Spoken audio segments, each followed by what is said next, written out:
ပြီးရင်ဒီနောက်တစ်ခုကနေပြီးတော့ချိတ်ထိုးမယ်တိုင်တိုးလေးတွေပဲထိုးတာပေါ့နော်နောက်ဘက်နားလေးကနေပြီးတော့ထိုးတက်လာမယ်နော်ဒီလိုမျိုးလေးထိုးတက်မယ်ဒါဆိုလို့ဒီမှာပေါ့နော်ဒီပေါ်နာဒီကွင်းလေးတစ်ခုကနေပြီးတော့ထိုးတက်ပါမယ်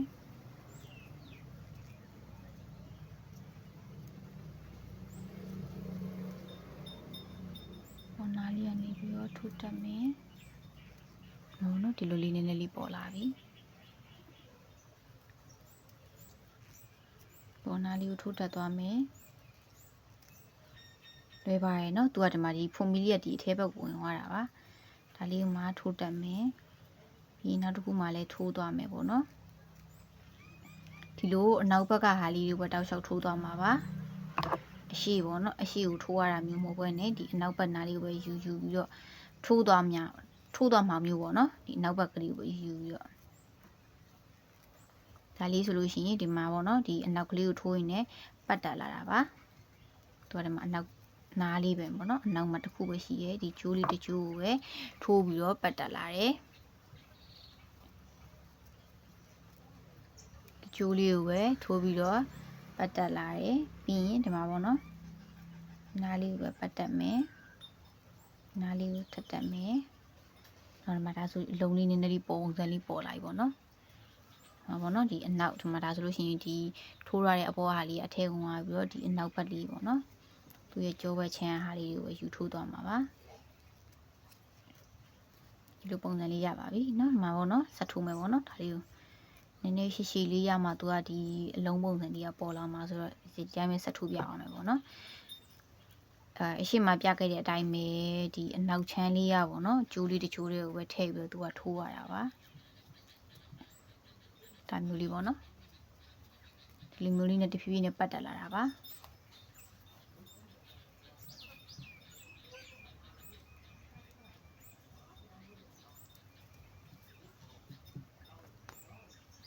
ီလိုပေါ့နော်ပတ်တက်လာတယ်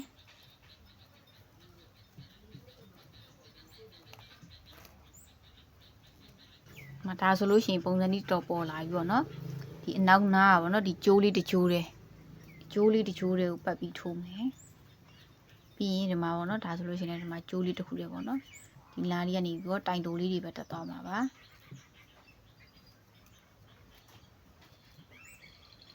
တိုင်တိုလေးတွေပဲပေါ့နော်အကုန်လုံးပတ်လေးဒီမှာတော့တိုင်တိုဘဏ္ဍခါ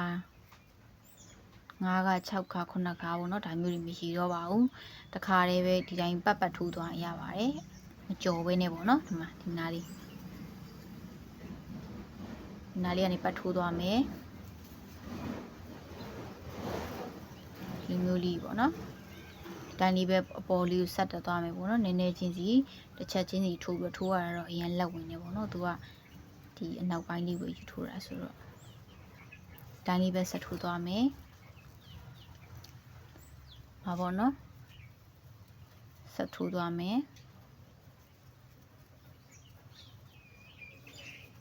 နားလေးတွေကိုဆက်ထိုးမယ်အဲ့တော့ဒီမှာထိုးရယ်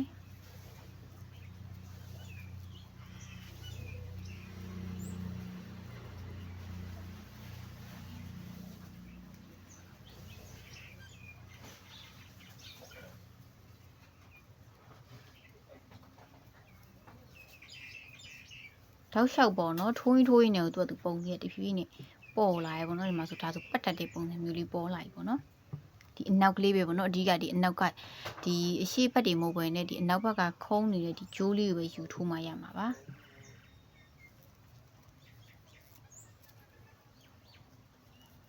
ဒီအနောက်ဘက်ကလေးကိုပဲယူထိုးလာမယ်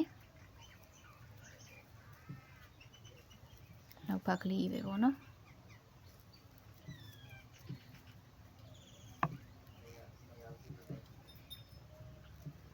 ဒါမျိုးလေးပေါ့နော်ဒီနောက်ဘက်ကလေးကိုပဲယူပြီးတဖြည်းဖြည်းနဲ့သူကတက်လာတာတဖြည်းဖြည်းနဲ့ကျိုးလေးရရှိလာတော့ပုံစံလေးရပေါ်လာပါတယ်ဒါမျိုးလေးဆက်ထိုးမယ်ပေါ့နော်နောက်ဘက်ကလေးကိုပဲယူပြီးတော့ထိုးမယ်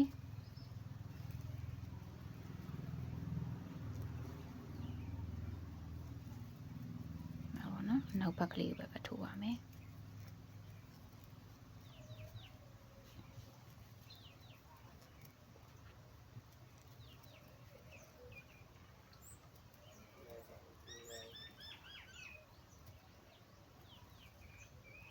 နောက်ကကျိုးတစ်ချောင်းလေးကိုယူထိုးမယ်ပေါ့နော်တစ်ချောင်းလေးကိုမဝင်နဲ့အများကြီးယူထိုးမိတော့မှားသွားပါလိမ့်မယ်ဒါလေးကိုတစ်ခုလေးကိုပဲပေါ့နော်ဒီမှာခွင်းလေးတစ်ခွင်းကိုပဲယူထိုးတာမှမှန်တာပါဒီလိုခွင်းလေးတွေကိုပဲထိုးပြီးတော့ပေါ့နော်ကိုလိုချင်တဲ့လက်မအထိထိုးသွားလို့ရပါတယ်ဒါကတော့ဒီကိုလောဆယ်တော့နည်းနည်းလေးတော့ပုံစံလေးပေါ်တယ်ဒီထိုးပြအောင်မယ်ပေါ့နော်ဒါလေးပဲအနောက်ခွင်းလေးကိုယူပြီးတော့ထိုးရယ်နောက်ခွင်းလေးတော့အကောင်လေးထည့်ပြီးတော့တိုင်တိုးလေးထိုးရမယ်ဒီမှာပေါ့နော်အနောက်ဘက်ကခွင်းလေးဒီခွင်းလေးကိုယူပြီးတော့တိုင်တိုးလေးထိုးသွားပါမှာ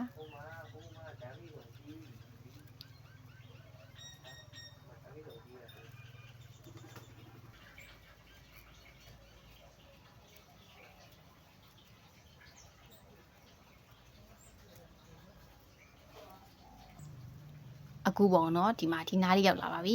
ဒါလေးကိုပေါ့နော်ကိုလိုချင်တဲ့ဒီလိုအရှည်မျိုးပေါ့နော်ဒီလိုအရှည်ရောက်တဲ့အထိထိုးသွားပါပြီးရင်ခေစေဒီအနားလေးကိုညီညီညာလေးတက်တာလေးကိုပြန်ပြပေးပါမယ်ရှင်အော်ဒီမှာပေါ့နော်လိုချင်တဲ့အနေထားဒီထိုးလာပြီလို့ရှိရင်ဒီနောက်ဆုံးနားလေးမှာဒီကြိုးစာလေးကိုရှည်ရှည်လေးဆွဲလိုက်မယ်ပေါ့နော်ရှည်လေးဆွဲပြီးတော့ကကြီးလေးနဲ့ဖြတ်ပါမယ်အဲ့တော့เนาะဒီမှာဆိုလို့ရှိရင်လည်းဒီမှာဒီပေါ့နော်တိုင်တိုထိုးခဲ့တဲ့အပေါက်ကလေးရှိရယ်ဒီပေါက်ကလေးတွေကနေအကလေးနဲ့ဒီလိုလေးကိုထိုးပြီးဆွဲမယ်အကုန်လုံးပေါ့နော်ဒီလိုခါလေးတွေကနေထုတ်ပါမယ်ခွင်းလေးတွေကိုဆွဲထုတ်မယ်ပြီးရင်နောက်တော့ဒီဘက်မှာဆိုလို့ရှိရင်လည်းဒီမှာခွင်းလေးရှိရယ်ပေါ့နော်ဒီခွင်းလေးကနေပြီးတော့ဆွဲထုတ်မယ်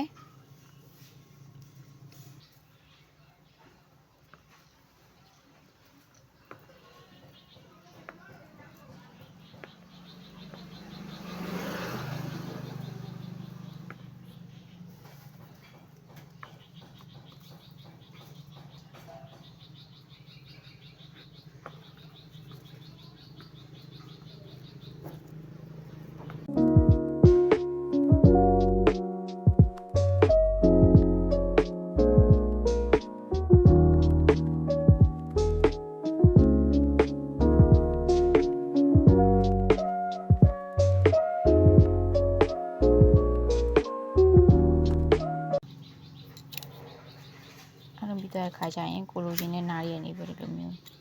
ချီစာလေးဖြတ်ပေးလိုက်ရင်ရပါပြီနော်ဒါဆိုလို့ရှိရင်တော့ဒီမှာပေါ့နော်ဒီလိုခွင်းလေးနှစ်ခုရပါပြီဒါလေးကအိမ်မှာတက်မဲ့လက်ကင်ခိုင်းလေးနှစ်ခုပါ